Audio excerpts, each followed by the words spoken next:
कथा उतंग मुनि ने एक पाप कर्मी को श्री राम की भक्ति प्रदान की। जैसा मैं नीतूपान यूट्यूब चैनल पे आप सबका स्वागत करती हूँ। इस प्रसंग का वर्णन उत्तरकांड के रामायण में मिलता है। इस प्रसंग में नारद जी कथा सुनाते हैं कि रामायण की यह कथा सुनकर किसी भी मनुष्य का जीवन बदल सकता है। इस तरह से वह कहते हैं कि एक व्याध रहा करता था जिसका नाम कली व्याध था और वह बहुत पापी था।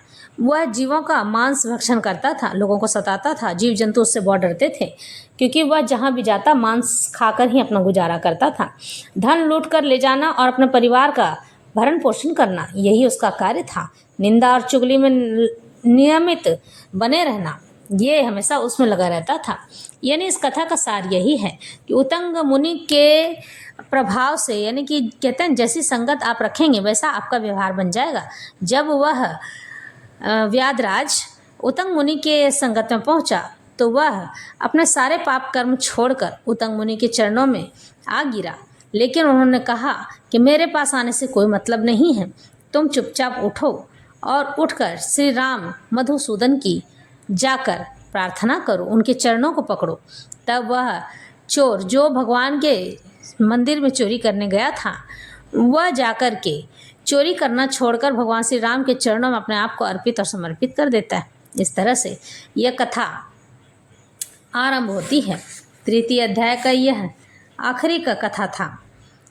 तो देवर्षि नारद कहते हैं यह सब सुनकर मुनीश्वर विभांडक राजा सुमिति का अभिनंदन करके अपने तपोवन को चले गए। विप्रवरों, इसलिए आप लोग देवादिदेव चक्रपाणि भगवान श्री हरि का कथा सुनिए। रामायण कथा कामधेनु के समान अभिष्ट फल देने वाली बताई गई है। माघ मास के शुक्ल पक्ष में प्रयत्न पूर्वक रामायण की नवान कथा सुननी चाहिए, यानी 9 दिन तक कथा सुननी चाहिए। वह संपूर्ण धर्मों का फल देने वाले प्रदान करने वाली है। यह पवित्र आख्यान समस्त पापों का नाश करने वाला है। जो इसे बाँचता अथवा सुनता है वह भगवान श्री राम का भक्त बन जाता है। इति श्री स्कंद पुराणे उत्तरखंडे नारद सनत कुमार संवादे रामायण महात्म्ये, इसमें कहा गया कि यह स्कंद पुराण के उत्तर खंड में यह कथा मिलती है। नारद सनत कुमार दोनों संवाद करते हैं और रामायण के इस महात्म्य को समझाते हैं। माघ मास में माघ फाल्गुन में जो इसका कीर्तन करके और इन सब का पाठ करता है, 9 दिन का पाठ करता है, वह श्री राम के परम कल्याण से आशीर्वाद प्राप्त करता है। भगवान का आशीर्वाद उसे मिलता है और उसे इस जीवन चक्र के मृत्यु लोक से मुक्ति मिल जाती है। इस तरह से कहते हैं। फिर नारद जी कहते हैं, महर्षियों, अब मैं रामायण के पाठ और श्रवण के लिए उपयोगी दूसरे मास का वर्णन करता हूँ। एकाग्रचित होकर सुनो। रामायण का महात्म्य समस्त पापों को हर लेने वाला, पुण्यजनक तथा संपूर्ण दुखों का निवारण करने वाला है।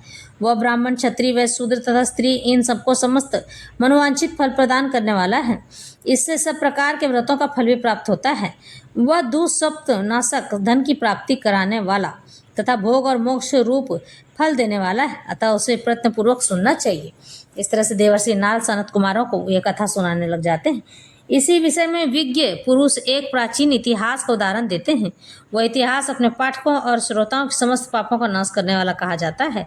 प्राचीन कलयुग में, पुराने समय में कलयुग में एक कली नाम का एक व्याध रहता था, एक आदमी रहता था जो हमेशा नरभक्षी था।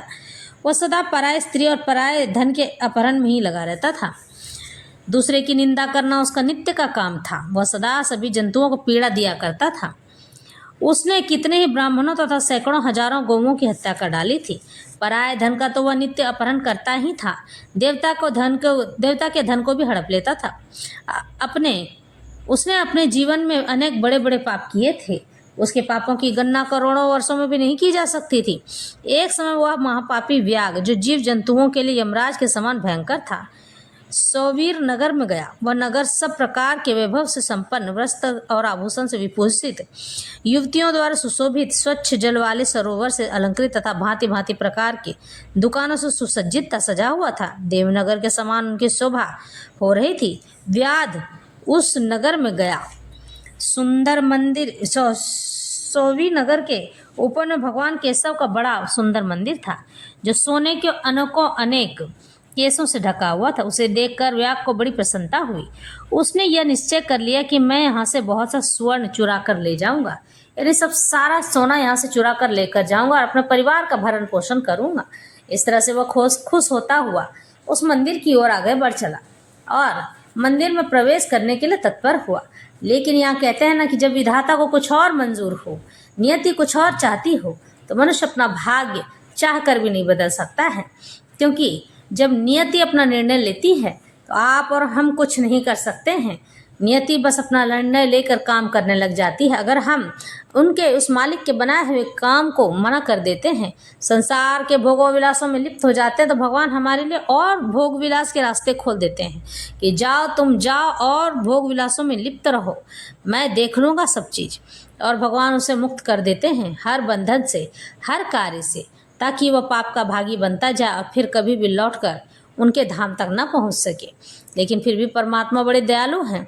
मनुष्य के इतने कुकर्म और कुकृत्य करने पर भी वह कभी भी किसी का बुरा नहीं चाहते हैं कि जो जीव हैं सब मेरे ही अंश हैं, इसलिए मैं सबको सुधारना चाहता हूँ।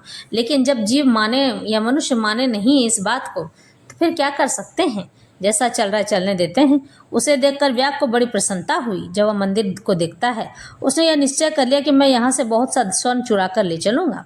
ऐसा निश्चय करके वह चोरी पर लट्टू रहने वाला व्याग श्री राम के मंदिर में चला गया। वहाँ उसने शांत, तत्वार्थ वेता और भगवान की आराधना में तत्पर उत्तंग मुनि का दर्शन किया, जो तपस्या की निधि थे। वे अकेले ही रहते थे। उनके हृदय में सबके प्रति दया भरी थी। वे सब ओर से निष्प्रिय थे। उनके मन में केवल भगवान के ध्यान का ही चिंतन बना रहता था। वो ईश्वर के सिवा, श्री राम के सिवा कुछ नहीं सोचा करते थे। वह हमेशा ईश्वर को पाने की लालसा में रहते थे। उनकी एक झलक मुझे दिखाई दे जाए, इस तरह से उत्तंग मुनि सोचा करते थे और भगवान के नाम का उच्चारण किया करते थे।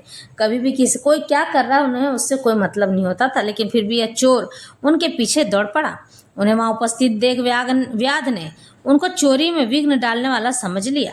सोचा कि जब मैं चोरी करने आऊँगा तो हो सकता है ये हल्ला मचाएं और मुझे पकड़वा दें। तदंतर जब आधी रात हुई तब वह देवता संबंधी द्रव्य समूह लेकर चला।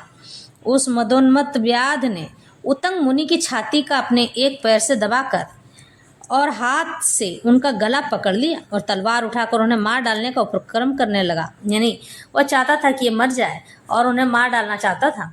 जब ऐसा हुआ तो उत्तंग मुनि ने देखा व्याध मुझे मार डालना चाहता है, तो वे उससे इस प्रकार बोले। उत्तंग मुनि कहते हैं, ओ भले मानुष, तुम व्यर्थ ही मुझे मारना चाहते हो।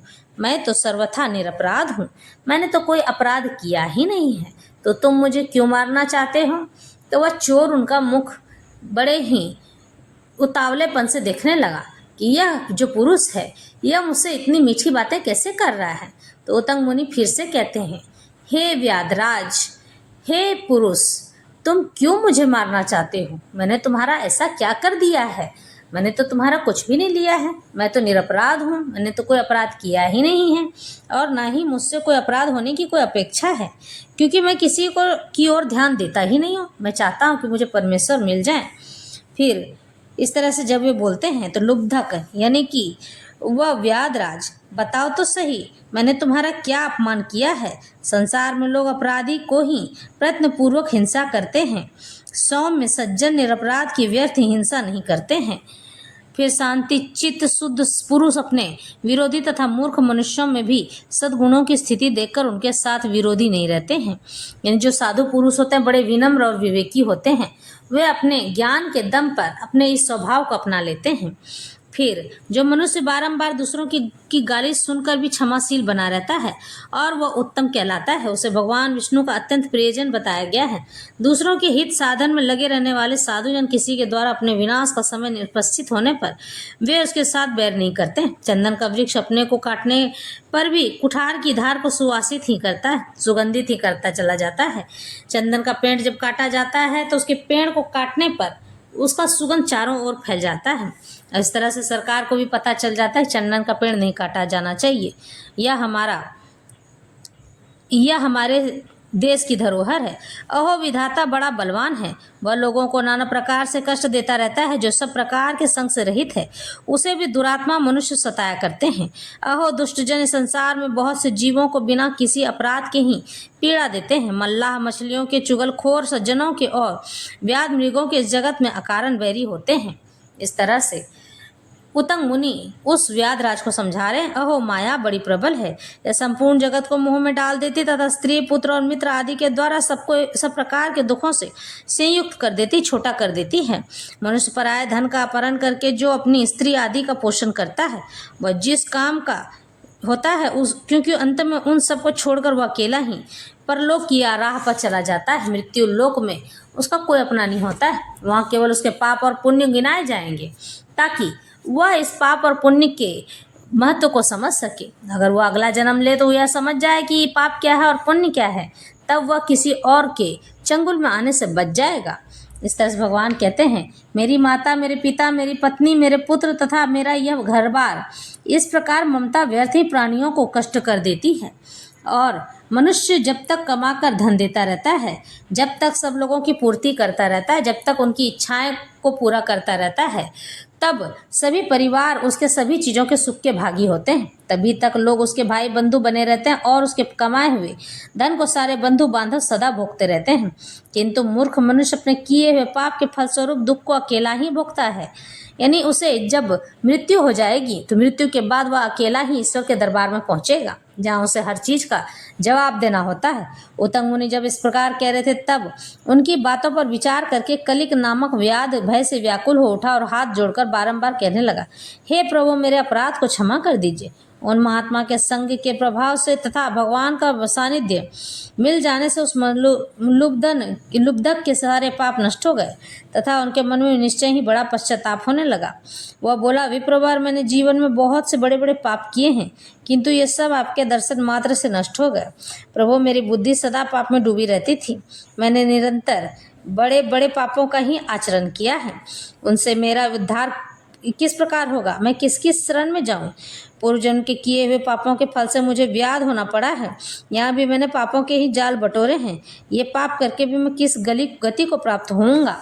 इस तरह से व्याधराज डरते डरते उस महात्मा पुरुष उत्तंग मुनि से बात कहने लग जाते हैं। महात्मा कलिक की यह बात सुनकर महर्षि उत्तंग इस प्रकार कहते हैं, उत्तंग मुनि ने कहा, हे महामते व्याध, तुम धन्य हो। धन्य ही तुम्हारी बुद्धि बड़ी निर्मल और उज्ज्वल है, क्योंकि तुम संसार संबंधी दुखों के नाश का उपाय जानना चाहते हो।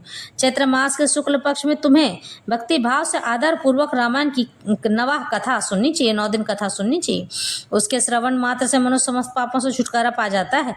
उस समय कलिक व्याग के सारे पाप नष्ट हो गए। उस रामायण को कथा सुनकर तत्काल मृत्यु को प्राप्त हो गया। व्याध को धरती पर पड़ा हुआ देख दयालु उत्तंग मुनि बड़े विस्मित हुए। फिर उन्होंने भगवान कमलापति का स्तवन किया, यानी भगवान विष्णु का। रामायण की कथा सुनकर निष्पाप हुआ व्याधराज दिव्य विमान पर चढ़कर हो उत्तंग मुनि के इस प्रकार बोला, विद्वान, आपके प्रसाद से मैं महापात के संकट से मुक्त हो गया हूँ, इसलिए मैं आपके चरणों में प्रणाम करता हूँ। मुझे जो किया है मेरे पास अपराध को आप क्षमा कीजिए। इस तरह से सूत जी कहते हैं, ऐसा कहकर कलिक ने मुनि श्रेष्ठ उत्तंग पर देव सुरों की वर्षा की और 3 बार उनकी परिक्रमा करके उन्हें बारंबार नमस्कार किया। तत्पश्चात अप्सराओं से भरे हुए संपूर्ण मनोवांछित भोगों से संपन्न विमान पर आरूढ़ हो वह श्री हरि के परम धाम में पहुंच गया। अतः विप्रवरों, आप सब लोग रामायण की कथा सुने। चैत्र मास के शुक्ल पक्ष में प्रयत्न पूर्वक रामायण की अमृतमथीमयी कथा का नवाह पारायण अवश्य सुनना चाहिए। इसलिए रामायण सभी स्मृतियों में हितकारक है। इसके द्वारा भगवान की पूजा करने वाला पुरुष मन से जो चाहता है उसे निसंदेह प्राप्त हो जाता है। संत कुमार, तुमने जो रामायण का महात्म्य पूछा था वह सब मैंने बता दिया है। अब और क्या सुनना चाहते हो? इस तरह से देवर्षि नारद सनत कुमार जी को समझाते हुए कहते हैं। इसका अगला भाग अब अगले हिस्से में मिलेगा, तो फिर हम यह कथा व्यथा यहीं संपन्न करते हैं। कहते हैं, श्री राम जी की कृपा ही ऐसी निराली है कि किसी भी मनुष्य को उनके सामने आने पर अपनी व्यथा बतानी नहीं पड़ती है।